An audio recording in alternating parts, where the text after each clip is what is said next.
ቀራንዮ እንዴት ዝም አልሽኝ? ጌታችን መድኃኒታችን ኢየሱስ ክርስቶስን በማመን ለአባቶቻችን ለአብርሃም፣ ለይስሐቅ፣ ለያዕቆብ የገባላቸውን ቃል ኪዳን ተስፋ አድርገን እየጠበቅን እግዚአብሔር አምላክን በማመን የአባታችን የቅዱስ ጳውሎስ መልእክት ለዕብራውያን ሰዎች የተላከ ምዕራፍ 5 ከቁጥር 1 ጀምሮ እስከ 4 ድረስ ያለውን ሁላችንም መጽሐፍ ቅዱስ ላይ እናነባለን። ሁላችሁም እየተማራችሁ ያልገባችሁን ነገር ማስታወሻ እየያዛችሁ እንሄዳለን። እግዚአብሔር አምላክ እንደፈቀደልን እንደ ቸርነቱ እንደ ምሕረቱ እውቀት ለመያዝ እንማራለን። እንግዲህ አባታችን ቅዱስ ጳውሎስ ከዚህ በፊት በነበሩ ክፍሎቹ ከኃጢአት በቀር በነገሮች ሁሉ እኛ እየተፈተንን እንድንጸና የጸናን ደግሞ ከእግዚአብሔር ዘንድ የምናገኘውን የመንፈስ ቅዱስ ስጦታ እንዴት እንደምናገኝ የሚታየውን ዓለም ሳይሆን የማይታየውን ዓለም ተስፋ አድርገን እንድንጠብቅ በማይታየው ዓለም ውስጥ የሚታይ ስጦታ እንደሚያዘጋጅልን ቅዱስ ጳውሎስ እየነገራቸው ነው የሚገኘው። በተለይ ደግሞ በማስተዋል እንዲሄዱ በአስተውሎት እንዲንቀሳቀሱ የቀደመ ነገርን አስተውለው ወደ ከብሉይ ጀምሮ ያለችዋን የተጻፈችዋን በማሰብ እና በማስተዋል የአዲስ ኪዳን ልጅነታችንን እንድናጸና ቅዱስ ጳውሎስ በዚህ ለዕብራውያን በላከላቸው መልእክት በምዕራፍ 5 ከቁጥር 1 ጀምሮ እስከ 4 ባለው ላይ ምን ይላል የሚለውን ደግሞ እናያለን። እግዚአብሔር አምላክ ያስተምር፣ እኛ ልጆቹ ደግሞ እንማር። ሊቀ ካህናት ሁሉ ስለ ኃጢአት መባንና መስዋዕትን ሊያቀርብ ከሰው ተመርጦ ለእግዚአብሔር በሆነ ነገር ሁሉ ስለ ሰው ይሾመናልና። ሊቀ ካህናት ሁሉ በደንብ እያያችሁት ቁጥር 1 ላይ ሊቀ ካህናት ሁሉ ስለ ኃጢአት መባንና መስዋዕትን ሊያቀርብ ከሰው ተመርጦ ለእግዚአብሔር በሆነው ነገር ሁሉ ስለ ሰው ይሾምልናልና እርሱ ራሱ ደግሞ ድካምን ስለሚለብስ ላልተማሩትና ለሚስቱት ሊራራላቸው ይችላል። ስለዚህ ምክንያት ስለ ሕዝብ እንደሚቀርብ እንዲሁ ስራ ስለ ራሱ ደግሞ መስዋዕትን ስለ ኃጢአት ሊያቀርብ ይገባዋል። እንደ አሮንም በእግዚአብሔር ከተጠራ በቀር ማንም ክብሩን ለራሱ ሊወስድ የለምና በማለት ቅዱስ ጳውሎስ ከቁጥር 1 ጀምሮ ለዕብራውያን ሰዎች ይነግራቸዋል። እንግዲህ እንደምታውቁት ቅዱስ ጳውሎስ አብዛኛውን ማመሳከሪያ አድርጎ የሚጠራቸው በኦሪት የተፈጸሙ ስርዓቶችን መሆናቸውን እና በኦሪት የተጻፉትን እንደሚጠቅስ አይተናል። ለምን ለምሳሌ ለሮም ሲጽፍላቸው፣ ለቆሮንቶስ ሲጽፍላቸው፣ ለሌሎቹ ሲጽፍላቸው ብዙ ጊዜ የኦሪቱን አልተጠቀመም፣ ስለ አዲስ ኪዳን ያወራው። በዚህኛው ክፍሉ ግን በዕብራውያን መልእክቱ ላይ ግን በአጠቃላይ ስንመለከተው አብዛኛውን ነገር ዕብራውያኖች ማለት እንግዲህ የአብርሃም ልጆች ብለን የምንጠራቸው እስራኤል ዘስጋ ብለን የምንጠራቸው እነዚህ እስራኤላኖች ናቸው ብለናል። ስለዚህ የአብርሃም ሕግ የአብርሃም ልጆች ነን እኛ የሙሴ ሕግ ያለንን ብለው የሚኮሩ በራሳቸው የሚተማመኑና ብዙ ጊዜ እንደ ማስረጃ አድርገው የሚያቀርቡት የኦሪቱን ስለነበረ በኦሪቱ እያመሳከረላቸው የኦሪቷ ያቺ ቃል ኪዳን በኦሪት የተሰጠች ቃል ኪዳን የአዲስ ኪዳን መፈጸሚያ በአዲስ ኪዳን የተፈጸመች መሆኑን ለማስረዳት ቅዱስ ጳውሎስ ወደኋላ እየተመለሰ ወደፊት እየመጣ ያስተምራቸዋል። አንድም ደግሞ ከነገማሊያ እኩል የተማረ እነገማሊያ ያስተማሩት እጅግ ደግሞ በጣም አቅም የነበረው የኦሪት መምህርም ስለነበረ አቅምም የነበረው ስለነበረ የኦሪቱን ትምህርት እያመጣ ከእንደገና ወደዚህ ይነግራቸዋል ማለት ነው። ስለዚህ በዚህ በቁጥር 1 ላይ በምዕራፍ 5 ቁጥር 1 ላይ ሊቀ ካህናት ሁሉ ስለ ኃጢአት መባንና መስዋዕትን ሊያቀርብ ከሰው ተመርጦ ሲል የብሉይ ኪዳን ሊቀ ካህናቶች የሚመረጡት በሰው ስለሆነ መባን እያቀረቡ ኃጢአትን ስርየት ያገኙ ስለነበረ ምዕመናን፣ ለምሳሌ አንድ ሰው ኃጢአት ሲሰራ የመንጻት ጊዜ አለው። ያን የመንጻት ጊዜ ሲጨርስ መባን ይዞ ይመጣል። ለምሳሌ ከብት ሊያመጣ ይችላል፣ የሆነ ነገር ሊያመጣ ይችላል፣ ለካህኑ ይሰጣል። ካህኑ በመስዋዕቱ ወይም በመሰዊያው ቦታ ላይ የዛን ሰው ኃጢአት ያስተሰሪ ስለነበረ ይህ ስልጣን ለካህናት የተሰጠ ስልጣን ስለነበረ ይህን የሚናገር ሲሆን ሊቀ ካህናት ሁሉ ኃጢአትን መባንም መስዋዕትንም ሊያቀርብ ከሰው ተመርጦ በማለት ይናገራል። አንተም ወንድምም አሮንም ከእርሱ ጋር ልጆቹ ከእስራኤል ልጆች መካከል ለይተህ ካህናት ይሆኑልኝ ዘንድ ወደ አንተ አቅርብ። አሮን የአሮንም ልጆች ናዳብን፣ አብዩድን፣ አልዓዛርን፣ ኢታምርንም አቅርብ በማለት ዘጸአት 28:1 ላይ ሊሾማቸው አቅርብ መባሉንና መታዘዙን አቅራቢው ሙሴ እንደነበረ እንመለከታለን ማለት ነው። የሚሾመው ወይም ደግሞ የሚፈቅድላቸው እግዚአብሔር አምላክ አገልጋዮቹ እንዲሆኑ ቢሆንም የሚቀርበው ግን በሰው መንገድ ነበረ። ለእግዚአብሔር በሆነው ነገር ሁሉ ስለ ሰው ይሾማልና በማለት ይናገራል። የካህን ስራው ሰውን ከእግዚአብሔር ጋር ምን ማለት ነው? ማገናኘት ነው። ለዚህ ነው ቅዱስ ጳውሎስ ለእግዚአብሔር በሆነው ነገር ሁሉ ለምን ይላል? ለሰው ምን ይላል? ይሾማልና በማለት መስዋዕት ወደ እግዚአብሔር ማቅረብ፣ ህዝቡን ኃጢአት ማስተሰረይ፣ ሰውንና እግዚአብሔርን ማስታረቅ፣ ይህ ስራ በኦሪቱ በካህኑ በኩል ይሰራ ነበረ ማለት ነው። ስለዚህ በኦሪት ስርዓት በካህን ፊት ቀርበው በካህኑ ጸሎት ምን ያደርጋሉ ማለት ነው? ስርየትን እንዲያገኙ መንገድ ወይም ድልድይ ይሆናል። ይሄን ደግሞ ራሱ እግዚአብሔር አምላክ እዚህ ዘጸአት 28 ላይ መመልከት እንችላለን። በትእዛዙ ይሄ ይከናወናል። እርሱ ራሱ ደግሞ ድካምን ስለሚለብስ ላልተማሩትና ለሚሰሩ ሊራራላቸው ይችላል በማለት ይናገራል ማለት ነው። ለሚስቱት ሊራራላቸው ይችላል በማለት ያስቀምጣል ማለት ነው።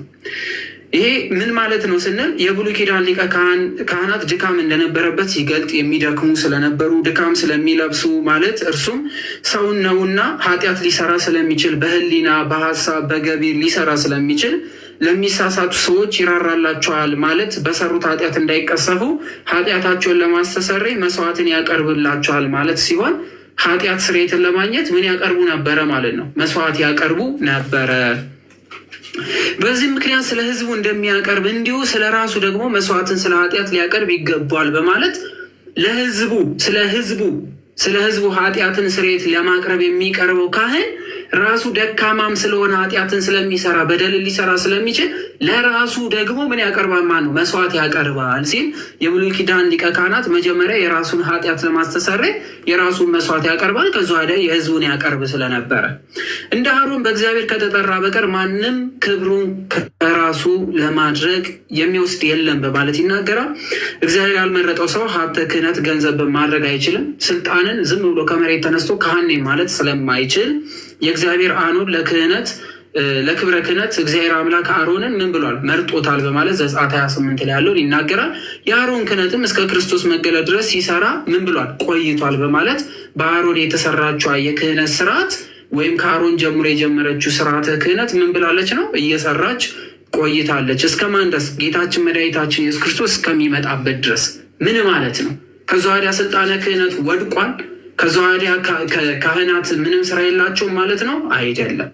አይደለም። ለምን ስንል የኦሪቱ ስርዓት ከክርስቶስ መምጣት በፊት የነበረው የኦሪቱ ስርዓት ሰው ኃጢአትና በደልን ሲሰራ ካህናቱም ጭምር ገቢረ ኃጢአትን በማሰብ በልባቸው በአካል በምን ይሰሩ ስለነበረ መስዋዕት ያቀርቡ ነበረ። በአዲስ ኪዳን ግን ምን ተለወጠ? መስዋዕት ማቅረብ ሳይሆን የቀረበውን መስዋዕት በንስሐ አድርጎ መውሰድ ነው። ያኛው ለእግዚአብሔር የሚሰጥ ነበረ። አሁን ደግሞ የእግዚአብሔር ራሱን ስለሆነ የሰጠን በአዲስ ኪዳን እሱን ነው የምንወስደው።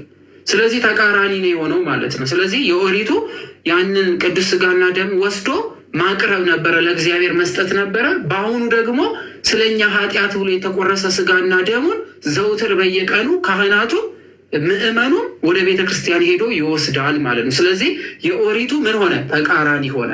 በኦሪት ህዝቡ ወደ ቤተ መቅደስ የኃጢአት ስርየትን ለማግኘት መስዋዕት ይዞ ይመጣ ነበረ። አሁን ደግሞ የኃጢአት ስርየትን ለማግኘት ደግሞ ህዝቡ ከቤተ ክርስቲያን ሄዶ ይወስዳል ማለት ነው። ስለዚህ ተቀየረ። ለዚህ ነው እንደ አሮን የአሮን ክህነት እስከ ክርስቶስ መምጣት ድረስ ይሰራ ነበረ። ከዛ ወዲያስ ግን ሆነ ስርዓቱ የክርስቶስን ስጋና ደም መብላትና መጠጣት ሆኗል ለማለት ሲል እንደ አሮን እግዚአብሔር ከተጠራ በኋላ ይናገራል ማለት ነው። ስለዚህ ይሄንን ይናገራል። የአዲስ ኪዳን የኦሪቱን ህግ እንደሚበልጠውም ይናገራል ማለት ነው። የአዲስ ኪዳን ከኦሪት የሚበልጥበት ዋነኛ ምክንያት ራሱ ባለቤቱ መስዋዕት ሆኖ መቅረቡ ነው። በብሉይ የነበረው ስርዓት ደግሞ ለክርስቶስ ወይም ደግሞ ለአምላክ እግዚአብሔር ብለን ለምናውቀው በስም በአካል ከዛ ወዲያ በግብር ሶስት ብለን የምንጠራው በስልጣን ግን አንድ ብለን የምንጠራው እግዚአብሔር አምላክ በዙፋን ያለን ይቅር እንዲለን መስዋዕት እናቀርብ ነበረ። ግን ራሱ መስዋዕት ሆኖ በአዲስ ኪዳን ጨርሶልናል ማለት ነው። የእኛስ መስዋዕት በኦሪት ያቀርቡት የነበረው መስዋዕትስ ዘላለማዊ ህይወት የሚያሰጥ ባይሆንም ዘላለማዊ ህይወት የምንሰጥበት ባይሆንም የክርስቶስ መምጣት እስከሚደርስ ስለነበረው ግን ስጋዊ ረፍትን የነፍስንም ረፍት የሚሰጥ ነው። ያ በእግዚአብሔር መንግስት ፊት ለመቆም የምንችልበት ስርዓት ነበረ። ከእግዚአብሔር ጋር አብሮ ለመኖር የምናደርገው ስርዓት ነበረ። የአዲስ ኪዳኑ ስንል ዘላለማዊ ህይወት የሚሰጥ የዘላለም ህይወት የሚሰጥ የክርስቶስን ስጋና ደም የምንቀበልበት ራሱን መስዋዕት አድርጎ የዘላለም ህይወቱን የሆነው የምንበላበት ነው ማለት ነው። ከቁጥር 5 እስከ 6 ድረስ ያለውን እናንብብ። እግዚአብሔር አምላክ ያስተምራል። እንዲሁ ክርስቶስ ደግሞ ሊቀ ካህናት ሊሆን ራሱን አላከበረም፣ ነገር ግን አንተ ልጄ ነህ እኔ ዛሬ ወልጄሃለሁ ያለው እርሱ ነው ብሎ ይናገራል። አሁን የምኑን የኦሪቱን ይናገርና ቅዱስ ጳውሎስ ከቁጥር 5 ጀምሮ ደግሞ ስለ አዲስ ኪዳን ስለ ክርስቶስ ይናገራል። እንዲሁ ክርስቶስ ደግሞ ሊቀ ካህናት ሊሆን ራሱን አላከበረም፣ ነገር ግን አንተ ልጄ ነህ እኔ ዛሬ ወልጄሃለሁ ያለው እርሱ ነው። እንደዚህም በሌላ ስፍራ ደግሞ አንተ እንደ መልከ ጼዴቅ ሹመት ለዘላለም ካህን ነህ ይላል በማለት ይነግራቸዋል። ምን ማለት ነው? አሮን በእግዚአብሔር ተመርጦ ካህን እንደሆነ ሁሉ ኢየሱስ ክርስቶስ እግዚአብሔር ሾመው እንጂ ራሱን በራሱ እኔ ካህን ነኝ ብሎ ራሱን በራሱ አልሾመም። ለምን? እግዚአብሔር ሾመው ስንልስ ከድንግል ማርያም የነሳውን ስጋ የሚመለከት ጉዳይ ስለሆነ ስለ ሰውነቱ እግዚአብሔር ሾመው እንላለን። ለምን ስንል እግዚአብሔር የሚለው እግዚአብሔር አብ፣ እግዚአብሔር ወልድ፣ እግዚአብሔር መንፈስ ቅዱስ የሚለው ስም አለ። ስለዚህ የእግዚአብሔር ስም ስንል ስልጣኑን የሚያሳይ ሲሆን ሾመው ስንል ደግሞ ተሾመ የምንለው ስለ ስጋው ከእመቤታችን ከቅድስት ድንግል ማርያም ስለነሳው ስጋው የነሳው ፍጹም ሰው ስለሆነ ሹመቱ ከእግዚአብሔር ዘንድ ሆነ ስንል እግዚአብሔር አምላክ ሾመው ስንለው ስለ ስጋው ሰው ሆኖ ስለመመላለሱ ከአዳም ስለነሳው ሰውነት ስንናገር፣ ይህ ግን የተሾመው ሹመት ግን እንደ ካህኑ ልክ እንደ ማን ነበረ? እንደ አሮን ነው ወይ ብለን ስንል አይደለም። የአሮንስ የምንድን ነው? የጸጋ ሹመት ነው። የእሱ የምንድን ነው? የጸጋ ሹመት ነው የአሮን። የጌታችን የመድኃኒታችን የኢየሱስ ክርስቶስ ካህንነቱስ ምንድን ነው ስንል የባህሪ ነው የሚሆነው። ለምን ስንል አስቀድሞ አሮንን ሹመት የሾመው ራሱ አሁን በአካል የምንመለከተው ከእመቤታችን ስጋዋ ስጋ ከነፍሷ ነፍስ የነሳው ክርስቶስ አስቀድሞ አሮንን በብሉይ ኪዳን ምን ያለ ነው? የሾመ ነው። ስለዚህ ያ ሹመት የማን ነው ስንል የባህሪው ነው። አሮን የተሾመው የአሮን ሊቀ ካህንነት የመልከ ጼዴቅ ሊቀ ካህንነት የምንድን ነው ስንል የጸጋ ይሆናል ማለት ነው። ስለዚህ የክርስቶስ ስንል ስለ ስጋው ተሾመ እንላለን። ስለ መለኮቱ ግን የባህሪው ነው። ያ ሹመት የእሱ ነው። ለምን አብ ሾመው? በደንብ እየሰማችሁ አብ ሾመው ብንል የመሾም ስራ ስልጣንን ያሳያል። አብ ሾመው ካልን ክርስቶስን ሊቀ ካህንነቱን ከአብ አገኘው ብንል አብ ሾመው ስንል ሹመት መስጠት ስልጣንን ያሳያል። እግዚአብሔር አብ፣ እግዚአብሔር ወልድ፣ እግዚአብሔር መንፈስ ቅዱስ በስልጣን ይለያያሉ ወይ? ይለያያሉ። መሾም ስልጣንን ያሳያል። ስለዚህ አብ ሾመው ብንል ወልድና መንፈስ ቅዱስ ከአብ ተነጥሏል ማለት ይቻላል። በተማርነው ሚስጥረ ስላሴ ተምረን ነው እዚህ የደረስነው። ስለዚህ እግዚአብሔር አብ ወልድ ኢየሱስ ክርስቶስን ሊቀ ካህን ሾመው ስንል ከአብና ከመንፈስ ቅዱስ የተለየ ስልጣን የመሾም ተሰጥቶት ነው? አይደለም። ለምን ስንል መፍጠር፣ ዘመን ማሳለፍ፣ ጊዜን መለወጥ፣ በዘመናት ሁሉ የሚቆጠር ነገርን መስጠት፣ ህይወትን የሚሰጥ ሞትን የሚያሸንፍ ድል የሚያደርግ ባለሙሉ ስልጣን እግዚአብሔር አብ፣ እግዚአብሔር ወልድ፣ እግዚአብሔር መንፈስ ቅዱስ፣ አብ መለኮት፣ ወልድ መለኮት፣ መንፈስ ቅዱስ መለኮት፣ ግን ሶስት አምላክ ብለን የማንጠራው አንድ ብለን እንጠራዋለን። ስለዚህ በስልጣን ራሱ ሰው የሆነው ጌታችን መድኃኒታችን ኢየሱስ ክርስቶስ አስቀድሞ በነበረ የዙፋን ስሙ ወልድ ብለን የምንጠራው ከእግዚአብሔር አብ ጋር እኩል የባህሪ እኩል የስልጣን ሹመት አለው ማለት ነው። ስለዚህ ሾሞ ሲል ተሿሚ መሆኑን የሚያሳይ ሲሆን ይህ ቃል የተነገረለት ስለ ሰውነቱ መሆኑን በደንብ አድርገን ልናውቅ ይገባል ማለት ነው። አንተ ልጄ ነህ እኔ ዛሬ ወልጄሃለሁ ያለው እርሱን ነው ደግሞ ብሎ ይናገራል። ቅዱስ ጳውሎስ ይህን ቃል ሲናገር ለዕብራውያኖች እንዴት የሰው ልጅ የእግዚአብሔር ልጅ ተብሎ ይጠራል ብለው ይጠይቃሉ። እንዴት የሰው ልጅ የእግዚአብሔር ልጅ ተብሎ ይጠራል? እንዴት የሰው ልጅ እኛ የምናውቀው ይህ ከእመቤታችን ከቅድስት ድንግል ማርያም የተወለደው ከማርያም የተወለደው እንዴት የአምላክ ልጅ ማለት እኮ አምላክ ነው ማለት ነው ብለው ይወዛገቡ ስለነበረ እስራኤላውያኖችን እንደምታውቋቸው በጣም ኢጎ ያለባቸው እጅግ በጣም በሚገርም ሁኔታ ነገሮችን ከኦሪት ጋር እያገናኙ ይወዛገቡ የነበሩ ስለነበረ በተለይ እነዚህ ዕብራውያን አሁን ቅዱስ ጳውሎስ የሚጽፍላቸው ክርስቶስን ካመኑ በኋላ በቢጸ ሐሳውያኖች ወደኋላ እንዲመለሱ እየተደረጉ ስለነበረ ሀሳባቸው ወደኋላ እንዲሄድ የሀሳብ ሙግት ይገጥማቸው ስለነበረ ይፍረከረኩ ስለነበረ ቅዱስ ጳውሎስ ይህን ቃል ይነግራቸዋል። ይህ ቃል አስቀድሞ የተነገረው እንግዲህ በትንቢት ነው። ልበ አምላክ ዳዊት የተናገረው ቃል ነው። አንተ ልጄ ነህ እኔ ዛሬ ወልጄሃለሁ ያለው እርሱን ነው በማለት ይናገራል። እንግዲህ አባት አለው እያልን ነው ኢየሱስ ክርስቶስን እኔ አንተን ምን ብያለሁ አንተ ልጄ ነህ ሲል፣ ስለዚህ ኢየሱስ ክርስቶስ ምንድን ነው ማለት ነው? ልጅ ነው ማለት ነው። ስለዚህ ልጅ ነው ከተባለ የግዴታ ኢየሱስ ክርስቶስ ምን ሊኖረው ይገባል? ምን ሊኖረው ይገባል? አባት ሊኖረው ይገባል። እዚህ ጋር እየተናገረ ያለው እኔ ብሎ የሚናገረው በወንድ አንቀጽ ነው። ስለዚህ አባትነትን ይገልጻል። አንተ ልጄ ነህ ዛሬ ወልጄሃለሁ በማለት ይህ ቃል አስቀድሞ ተነግሯል። ስለዚህ ይህ ከክርስቶስ በስጋ መወለድ ወይም ደግሞ ከእመቤታችን ከቅድስት ድንግል ማርያም ሳይወለድ በፊት የተነገረ አስቀድሞ የተነገረ ቃል ስለሆነ ይህ ቃል የትኛውን ያሳያል ስንል ቃሉን የተናገረው እግዚአብሔር አብ ነው። ስለዚህ ስለምን እየተናገረ ነው? ስለ ቅድመ ልደቱ ከእመቤታችን ከመወለዱ በፊት ያለውን ቅድመ ልደቱን እየተናገረ ነው። ዓለም ከመፈጠሯ በፊት አስቀድሞ እግዚአብሔር አብ እግዚአብሔር ወልድን እኛ በምንረዳው አረዳድ እናት ልጅ እንደምትወልድ ሳይሆን በፍጹም በተለየ አኳን እግዚአብሔር አብ ማንን ወልዶታል? ወልድን። ያለምን? ያለ እናት። ድህረ ዓለም ስንል ሁለተኛ ልደቱ ነው። ከእመቤታችን የተወለደው የሉቃስ ወንጌል የምናገኘው ያለ አባት። ስለዚህ አባትህ ነኝ ብሏል። ይህ ቃል ለኢየሱስ ክርስቶስ የተነገረ ቃል። ይህን ቃል ደግሞ የሚናገረው ደግሞ አብ መሆኑን ደግሞ የምናረጋግጠው በአዲስ ኪዳን እዚህ የማቴዎስ ወንጌል እንደምናየው ጌታችን ለመጠመቅ ወደ ዮርዳኖስ ሄደ። ከሰማይ ድምፅ መጣ፣ ይህ የምወደው ልጄ ነው የሚል ተናገረ። ያ የተናገረው እግዚአብሔር አብ ነው። በምድር ደግሞ ከእመቤታችን የተወለደው ይህ ያለ ወንድ ዘር የተወለደው ጌታችን ኢየሱስ ክርስቶስ በዮርዳኖስ ነበረ። መንፈስ ቅዱስ ምስክር ይሆን ዘንድ ያጸና ዘንድ ሊገልጥ ደግሞ የእግዚአብሔር አብ የእግዚአብሔር ወልድ የእግዚአብሔር መንፈስ ቅዱስ የአንድ ፍቃድ ስራ እየተሰራ መሆኑን ሲናገር በእርግብ አምሳል መጥቶ ወርዷል ማለት ነው። ለምንድን ነው የእርግብ አምሳል የሆነው ስንል በኦሪት ስርዓት ወይም ደግሞ በብሉይ ስርዓት ሰላም መምጣቱን፣ እርቅ መምጣቱን፣ የምስራች ዜና መሰማቱን፣ አዲስ የሆነው ለአዳም የተገባው ቃል ስራ መጀመሩን የሚበሰርበት ቀን ነው። ያቺ ቀን ደግሞ ጌታችን 30 ዓመት ሞልቶት በኦሪት የተሰጠችዋን ሕግ ሙሉ ባለ ካህን ክህነትን የሚፈጽምበት ከሕግ በታች ነበረ ብሎ በሕግ ይሄድ ነበረ ብሎ ጳውሎስ እንደተናገረው ክርስቶስ በኦሪት ሕግ አስቀድሞ በተሰጠችው ሕግ መሰረት እድሜው 30 እስከሚሞላ ድረስ ትምህርት አልጀመረም ነበረ። ስለዚህ ያቺ ቀን ትምህርት የሚጀምርባት ነው። የሰው ልጆች የሚድኑባትም የሰማይ ሚስጥር የሚገለጥበትም ቀን ስለነበረች በእርግብ አምሳል መጥቶ ሰላምን ሰብኳል። ለዓለም እርቅ መሆኑን በእርግብ አምሳል ተገልጧል እንጂ መንፈስ ቅዱስ እርግብ ነው ማለት አይደለም። ስለዚህ ይህን ለመረዳት በጣም አእምሯችን ዝግጁ መሆን መቻል አለበት። የምንማረው ትምህርት ሚስጥረ ሥላሴ ሚስጥረ ሥጋዌን ያጠቃለለ ነው። ይህ ክፍል ደግሞ ዕብራውያን ነው የጻፈው ቅዱስ ጳውሎስ ነው። ስለዚህ ይህንን ሚስጥር በዛው እየነገራቸው ነው ማለት ነው።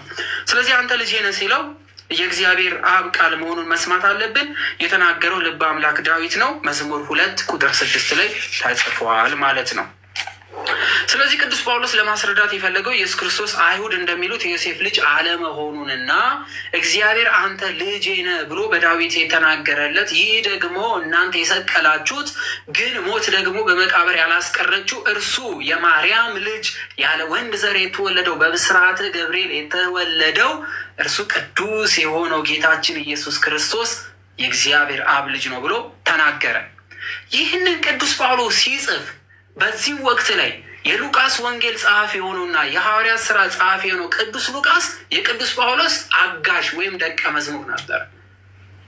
ቅዱስ ጳውሎስ እነዚህ መልእክታቶች በሚጽፍበት ጊዜ ሉቃስ ከጳውሎስ ጋር አብሮ የሚያስተምር መምህር ነበር። ስለዚህ ገብታችሁ ስትመለከቱት ሉቃስ ይህን ሀሳብ በደንብ አድርጎ ስለ እመቤታችን ስለ ብስራተ ገብርኤል እንዴት እንደተወለደ ያለ ወንድ ዘር መወለዱን የመንፈስ ቅዱስን ሰራጺነት የእግዚአብሔር አብን አባትነት እንዴት አድርጎ እንደዘረዘረው ደግሞ የሉቃስ ወንጌል ላይ ተጽፎ እናገኘዋለን። ስለዚህ በህብረት ሆነው የሚያውቁትን ሚስጥረ ስጋዌን ሚስጥረ ስላሴ ግልጥ እያደረጉ ያስተምሩ ነበረ ማለት ነው። አንተ እንደ መልከ ጼዴቅ ሹመት ለዘላለም ካህን ነህ በማለት ይናገራል። ይህ ቃል የነቢዩ ዳዊት ቃል ሲሆን መዝሙር 110 ቁጥር 4 ላይ የሚገኝ ቃል ነው።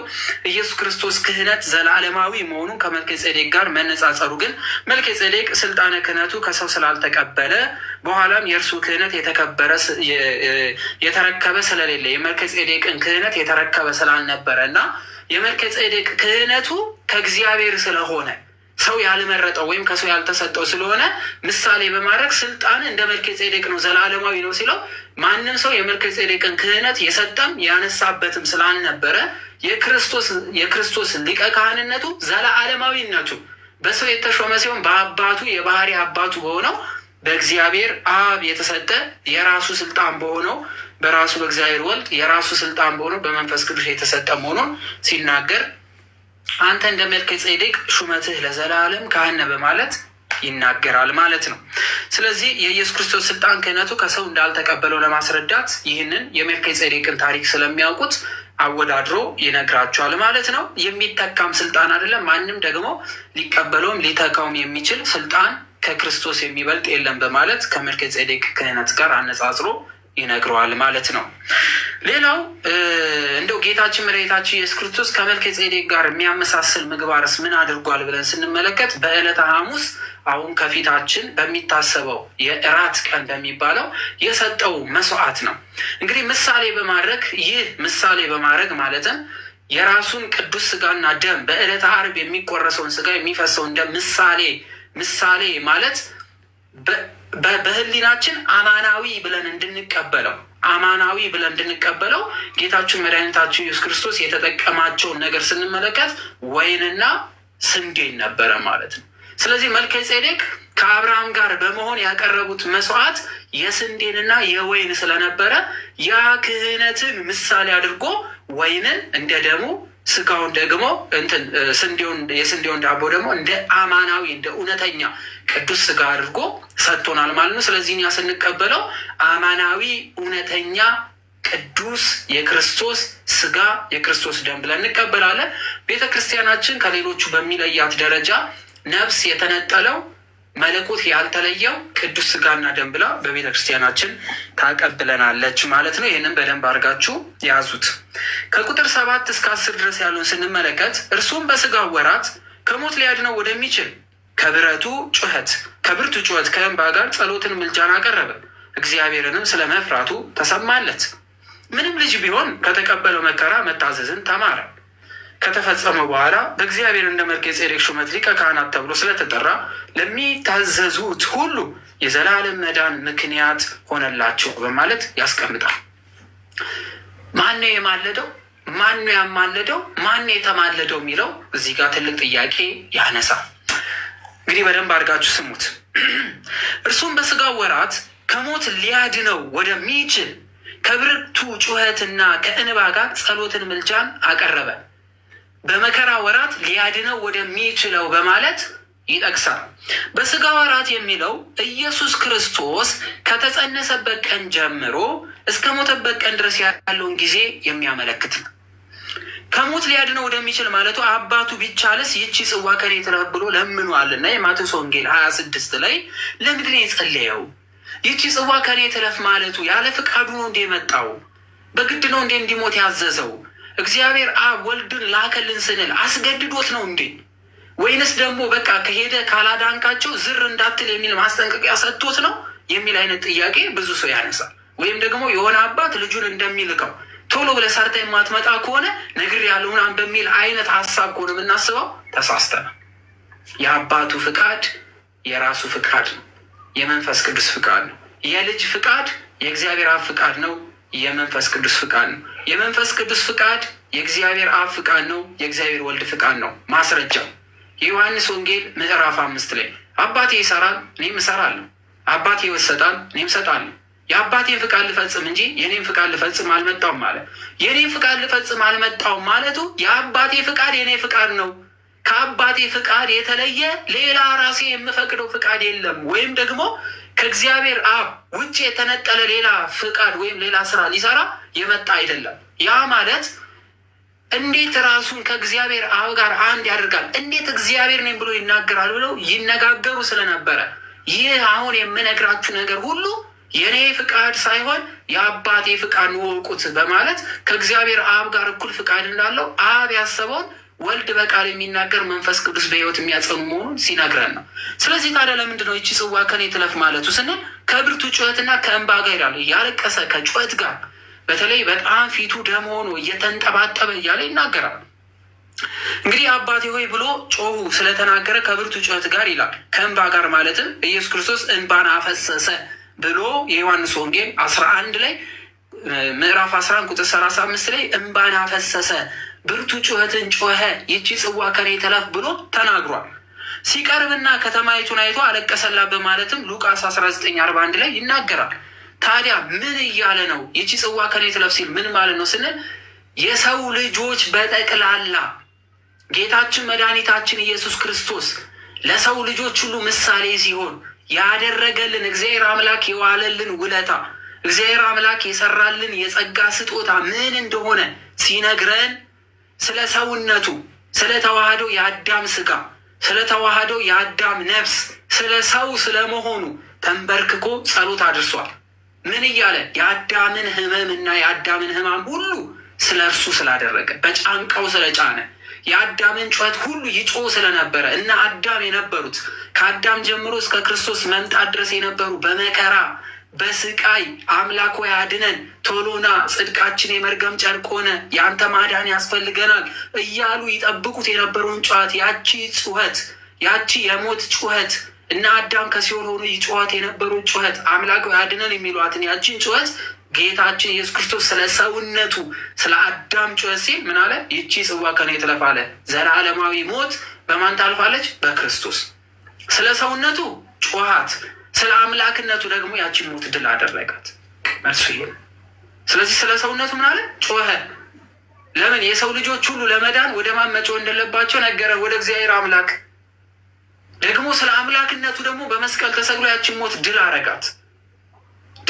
ስለዚህ ይህ የሚያመለክተው ከብርቱ ጩኸት ጋር የሚለው እና አዳም የአዳም ልጆች ሁሉ የጩኸትን ጩኸት የሚያሳይ ነው። ጸሎትና ምልጃን አቀረበ ይላል።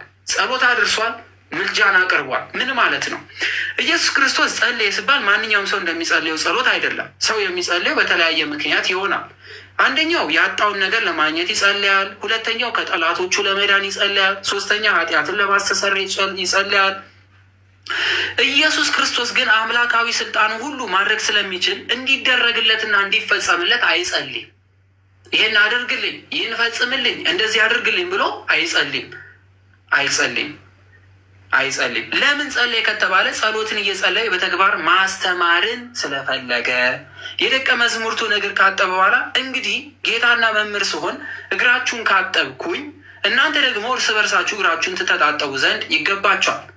እኔ ለእናንተ እንዳደረግኩት ሁሉ እናንተ ደግሞ ታደርጉ ዘንድ ምሳሌ ይሰጥታችኋለሁና በማለት ምሳሌ ሊሰጣቸውና ያስተምራቸው ስለነበረ ይቺ የሞት ጽዋ ወደፊት ሁሉንም የሚያገኛቸው ስለነበረ ከሞታቸው በፊት እንዲያጸናቸው እግዚአብሔርን መጸለይ እንዳለባቸው ሲያስተምር በፊት ተንበርክኮ ምልጃና ጸሎትም አቅርቦ አስተምሯቸዋል። ጴጥሮስን ስንመለከተው ተዘግዝቆ ከመሰቀሉ በፊት ጸሎት አድርሷል። እስጢፋኖስን ስንመለከተው በድንጋይ ከመወገሩ በፊት ወደ እግዚአብሔር ጸሎት አድርሷል። አባታችን ጳውሎስ ከመታረዱ ወይም አንገቱን ከመቀላቱ በፊት ይህን ጸሎት አድርሷል። እነ እንድሪያስ መስቀለኛ ሆነው ታርሶባቸው ተቆራርጠው ሌሎቹም ሐዋርያት በጠቅላላ ከመሞታቸው በፊት ወደ እግዚአብሔር አምላክ የምህረትን ቃል ከክርስቶስ የተማሩትን ጸሎት አድርሷል። ለምሳሌ እስጢፋኖስ እየወገሩት ያሉትን የሚያደርጉትን አያውቁምና ይቅር በላቸው ብሏል። ይህን ቃል ከማናገኘው ስንል ከክርስቶስ በመስቀል ላይ የጸለያትን ጸሎት እስጢፋኖስ በተግባር አሳይቷል። ሌሎችም የሚያደርጉትን አያውቁምና ይቅር በሏቸው እንዳሉ። ስለዚህ ይቺ የሞት ጭንቅ፣ ይቺ በምድራዊ ሕይወት የምትሰጠን የሞት መከራ አስጨናቂ ስለሆነች የሰው ልጆች ሁሉ ወደ እግዚአብሔር አምላክ ቢጸልዩ እንደሚሰማ ሊነግረን ምሳሌ ሊሆነን አስተምሮናል ማለት ነው። ስለዚህ በደረጃ ስናስቀምጠው የመጀመሪያው ሰዎች የሚጠመቁ ክርስቲያኖች እንዲሆኑ ከዛ ወዲያ ሰዎች የሚጠመቁ የእግዚአብሔር ልጆች ለመሆን ዝግጁ እንዲሆኑ የተጠመቀበት ምክንያት ሰዎች የሚጠመቁት ወደ መንግስተ ሰማያት ለመግባት እንደሆነ ማስረጃ እንጂ ያ የተጠመቀው ጌታችን ኢየሱስ ክርስቶስ ተጠመቀ ስንል ንስሐ ሊገባ ነው እንዴ? ቅዱስ ዮሐንስ ያጠምቅ የነበረ የንስሐ ጥምቀት ነው። ስለዚህ ክርስቶስ ወደ ዮርዳኖስ ሄዶ በዮሐንስ ተጠመቀ ስንል ክርስቶስ ኃጢአት ሰርቶ የኃጢአት ስር ለማግኘት የተጠመቀው ልንለው አይደለም። ግን እሳ የአዲስ ኪዳኗን የምታድኗን ከውሃና ከመንፈስ መጠመቅ እንዳለብን ሕግን ለመስራት ምን ብሏል? ታጥቦ አሳይቶናል። በነገራችን ላይ በጣም የአንዳንድ ጅል ሰዎች ሀሳብ ይነሳል። ጅል የምላቸው ከሃይማኖታችን ውጭ ያሉ ሰዎች ናቸው። ተጠምቆ ስርዓትን አስተማረን ካላችሁ፣ ያን ራት በልቶ የመጀመሪያው መምህር ከሆናችሁ፣ ጸሎትን ሊያስተምራችሁ ተንበርክኮ ከጸለየ፣ በመስቀል ላይ ሆኖ ይቅር በላቸው ካለ፣ ታዲያ እሱ ገላ መታጠብ ስለምን አላስተማራችሁ? በተለይ የእኛ ነቢያችን እንደዚህ ግንኙነት ካረግን በኋላ መታጠብ፣ እሱ ግን አላስተማ። ጌታችን መድኃኒታችን ኢየሱስ ክርስቶስ አንደኛ እግዚአብሔር አምላክ ንጹሕ ነው። እግዚአብሔር አምላክ የሚቆሽሽ አይደለም። እሱ አምላክ ነው። እሱ የሰው ልጆችን ሁሉ ቆሻሻነት የሚያነጻ እንጂ የሚቆሽሽ አምላክ አይደለም። እናንተ ከምታወዳድሩት ጋር ማች አያደርግም። ሁለተኛው ጌታችን መድኃኒታችን ኢየሱስ ክርስቶስ በምድር ላይ መጥቶ ሲያስተምረን ስለ ስጋ ሀሳብ ሊያስተምረን ሳይሆን ስለ ሰማያዊ ንግስናችን፣ ስለ ንጉሱ ልጅነታችን ተመላልሶ አስተማረን እንጂ ስለ ዝሙት፣ ስለ ግንኙነት፣ ስለ 7 ሴቶች፣ ስለ 40 ምናምን ሴቶች ሊያስተምረን አልመጣም። ሰው እንደዚህ አይነት አግሪመንት ከክርስቶስ ጋር ባታወዳድሩት ነው። ሊወዳደርም ሲጀመር የሚችልም አይደለም። አይወዳደር፣ ጫፉ ላይም አይደርስም። ማንም ፍጡር ከአምላክ ጋር ስለማይወዳደር መጽሐፍ ቅዱሳችን ላይ በእንደዚህ አይነት መልኩ እናገኘዋለን። ስለዚህ ለምንድን ነው የመጣው ስንል ስርዓትን ሊሰራልን መጣ እያልን እንመለከታለን ማለት ነው። እግዚአብሔርን ስለ መፍራቱ ተሰማለት በማለት ይናገራል። ኢየሱስ ክርስቶስ ፍጡራን የሚፈሩትን የሚያመልኩትን እግዚአብሔር ራሱ እግዚአብሔር ሆኖ ሳለ እግዚአብሔርን ስለ መፍራቱ ተሰማለት ይላል። ለምንድን ነው ስንል እሱ የተዋሃደው ወይም ደግሞ የራሱ ሰውነት ያደረገው የሰው ልጅ ስጋ ስለሆነ ሰዎች በፍርሃትና በመንቀጥቀጥ አምላክ ፊት ጸሎት ማድረስ እንዳለባቸው ስርዓትን ሲሰራላቸው በመፍራት ይላል፣ በማልቀስ በታላቅ ጩኸት እያለ ይገልጿል። ነገር ግን እሱ ማንን ይፈራል? ማንንም። ለምን? አምላክ ነውና። ስለ ሰውነቱ ግን ይህ ቃል ተነገረለት፣ ስለ አምላክነቱ ግን ኃያል ነው። ስለዚህ ለራሱ የጸለየው ጸሎት ነው ሊያስተምረን ማለት ነው። ስለዚህ እዚህ ላይ ፈራ መላልሶም ጸለየ በማለት ሉቃስ ላይ የተጠቀሰውን ይናገርና አምላክ ሆነ እንዴት ይፈራል ብሎ ይጠይቃሉ። ስለ ሰውነታችን የተነገረ ነው። ምክንያቱስ አምላክ አይፈራም፣ መለኮት አይፈራም፣ መለኮት አይሞትም፣ መለኮት አይገረፍም፣ መለኮት ዘመን አይቆጥም፣ መለኮት ረቂቅ ነው፣ መለኮት በባህር የማይደክም ማይራብ የማይጠማ የማይተኛ የማይደክም ነው። ነገር ግን እሳ ተኝቷል፣ ደክሟል፣ ተርቧል፣ ተጠምቷል፣ አልቅሷል፣ ጮኋል፣ ጸልቷል፣ ተጠምቋል። እነዚህ ሁሉ ነገር ነው ያለን። ታዲያ ይህ እንዴት አምላክ ይሆናል ሲሉ ለእሱ ምንም የሚሳነው ነገር የለም። ሸክላ ሰሪውን ማን ሊቃወመው ይችላል? ምንም መሆን መብቱ ነው። እኛ ምንም መሆን አንችልም እንጂ እሱ ምንም ነገር መሆን መብቱ ነው። ማን ሊቃወመው ይችላል? እመቤታችን ቅድስት ድንግል ማርያም ገብርኤልን ጠይቀችው፣ ይህ እንደምን ይሆናል አለችው። እርሱ ምን አላት? ለእግዚአብሔር አምላክ ሁሉ ነገር ይቻሏል። ለአምላክ የማይቻለው ለምን ሰው ሆነ? ማንም ሊጠይቁ አይችልም።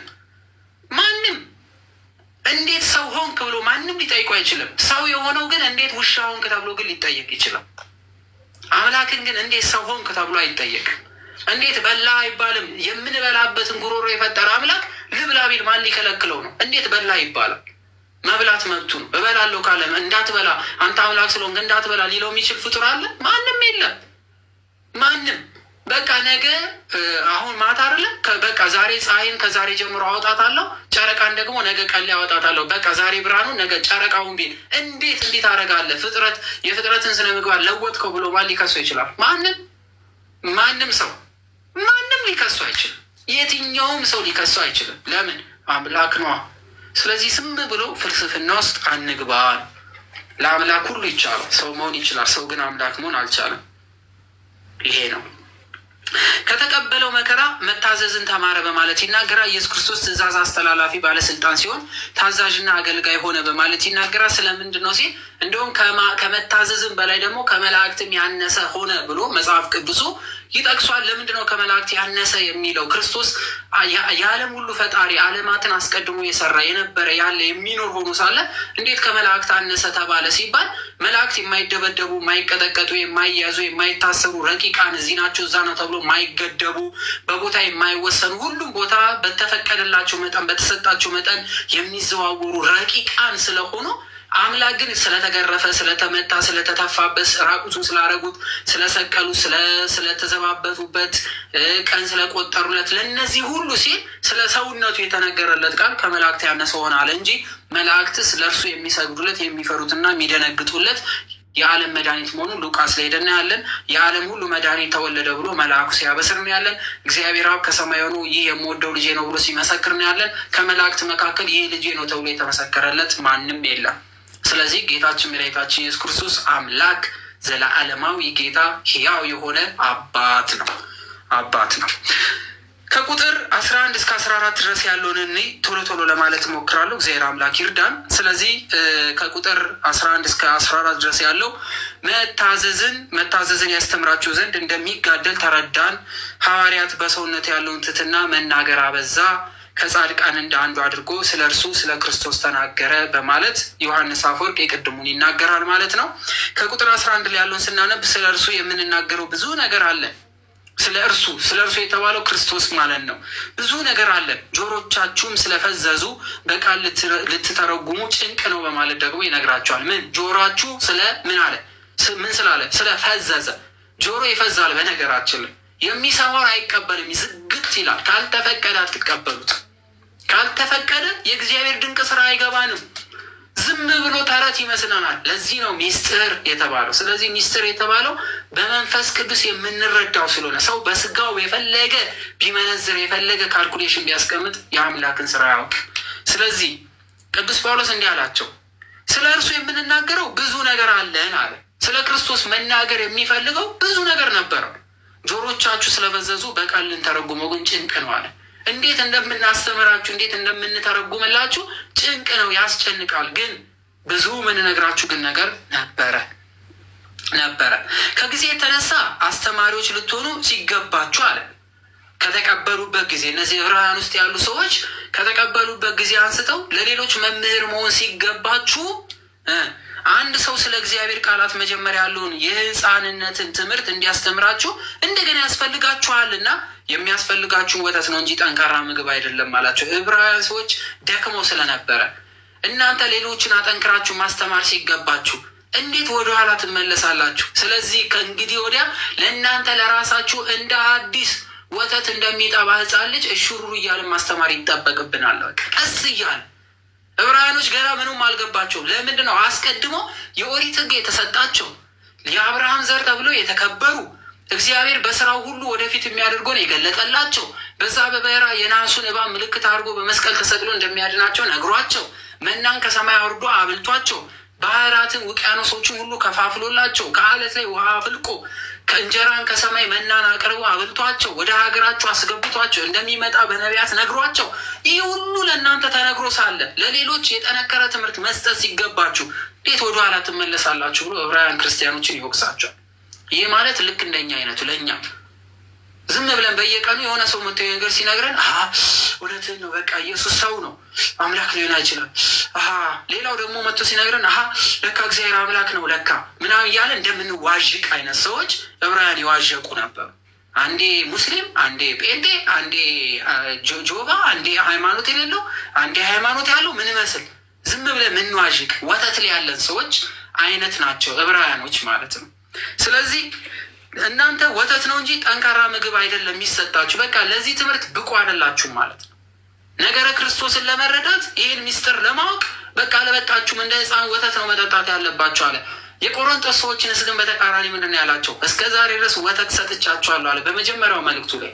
አሁን ግን እሺ ብትሉ በፍቅር እምቢ ብትሉ በቁጣ አስተምራችኋለሁ ብሎ እንዴት ያለ ሕግን እንዴት ያለ ቆሮንቶስ ላይ ያለውን እንዴት ጠንካራ የሆነ ምግቦችን እንደሰጣቸው እንመለከታለን። በቃ ጠንቀርቀር ከዚህ በኋላ በርቱ እያለ ሁለተኛው መልእክቱ ላይ ሲያጸናባቸው እናያለን። በቃ አሁን ከወተት ምን አላችሁ ወጥታችኋል እያለ ማለት ነው። ስለዚህ ወተት የሚጋት ሁሉ ሕፃን ስለሆነ የጽድቅ ቃል አያውቁምና ማለት ነው። ሕፃናት ምን ጥሩ ይሁን ምን መጥፎ ይሁን ስለማይረዱ እንደ ሕፃናት ወተት ትጠጣላችሁ አላቸው። ጠንካራ ምግብ ግን መልካሙን ክፉ መለየት በስራቸው የለመደ ልቦና ላላቸው ፍጹማን ሰዎች የሚሰጥ ስለሆነ እናንተ ለዚህ ክብር አልበቃችሁም፣ እንደ ሕፃናት ቀስ እያላችሁ መማር አለባችሁ ሲላቸው ቅዱስ ጳውሎስ ይናገራል ማለት ነው ይህን ክፍል። ስለዚህ በዚህኛው ክፍሉ ይወቅሳቸዋል። እንዴት ይህንን አምላክ አታውቁትም? እናንተ የሰቀላችሁት ደግሞ ልክ ከኦሪት ወይም ደግሞ ከዚች ሌሊት ከምትባለው የኦሪት ሕግ ወጥታችሁ ወደ አዲስ ኪዳን ከመጣችሁ በኋላ እንዴት ክርስቶስን ትተውታላችሁ? እንዴት ወደኋላ ትመለሳላችሁ? ምን ሆናችሁ ነው? በቃ ይህን አምላክ እንዴት አታውቁትም? እያለ ቅዱስ ጳውሎስ ይወቅሳቸዋል ማለት ነው። እነሱም ያነባሉ። መጨረሻ ምን ሆኑ የሚለውን እንግዲህ አብረን እንከታተላለን። ያስጀመረን እግዚአብሔር አምላክ ስሙ የተመሰገነ ይሁን። እስከዚህን ሰዓት ያደረሰን እግዚአብሔር አምላክም ስሙ የተመሰገነ ይሁን። የአባታችን የቅዱስ ጳውሎስ በረከት ከሁላችን ጋር ይሁን። የጌታችን የመድኃኒታችን የኢየሱስ ክርስቶስ ሰላምና ጸጋ ከሁላችን ጋር ይሁን። ወስብሐት ለእግዚአብሔር ወላዲቱ ድንግል ወለመስቀሉ ክብር። ይቆየን።